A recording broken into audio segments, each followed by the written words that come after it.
Hello, it's October 12th and it's time for Boozang Feature Release. It's the 6.10 release, and as usual, if you go to our homepage under Resources, Forum, you will always see the latest release being highlighted here on the right. And of course, if you go under Release Notes, you'll see all the releases here. And I think we're at 140 releases right now. So we're doing this quite often. This is a big one, very focused on UX. First of all, the new thing we have is that we broke out API testing so that one API action is one API request. We no longer support multiple API requests for a single action.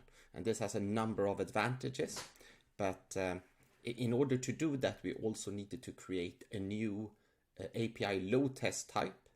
So now we actually support full reusability between your API test and your API load tests, right? So this is a big improvement, and I think it's going to help you a lot. When you already made the API test, you can use them in your load test. There's a number of UI improvements I'm just going to show you right now in the tool.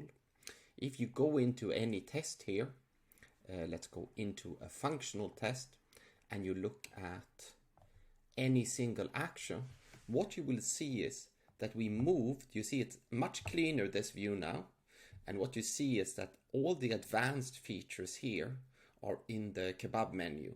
So now, if there's anything you think, okay, maybe we don't have this supported, you should always look in the kebab menu. And the cool thing about this menu is, instead of hiding it in a sub-menu under advanced, let's say here, never retry on element missing, you hit it, it gets a green check mark. So you can easily enable and disable like this in this menu, okay? Another thing that we did that I think is much better is, right now on the set action, we now show clearly here if you record it with enter or activates the blur, you know, the on blur.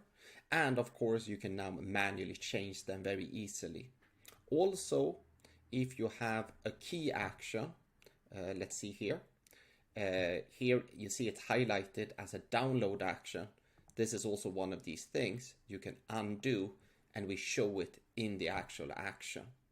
So these are some of the things that we did to make it much cleaner. There's a few other things you might notice, and in terms of the UI. And then if we go back to forms, we look at the API test.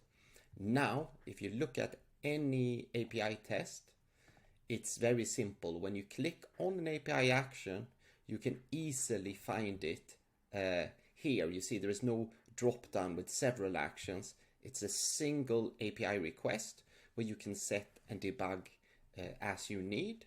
And also, we've introduced something which is called an API load test.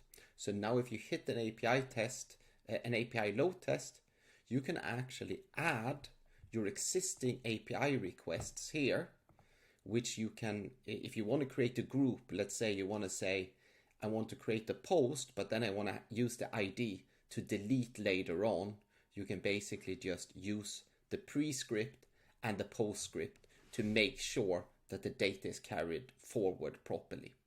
So a lot of UI updates, making sure, I think also this bar here, you see the URL bar, a little cleaner, has this browser look to it, and when you click on it, it reloads the page.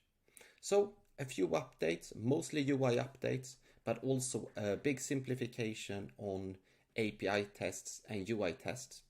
So I think we're pretty close to being done with most of the UI updates, but we would love to hear from you if there are other updates you want to see or things that you find confusing that can be made clearer. So please reach out to us.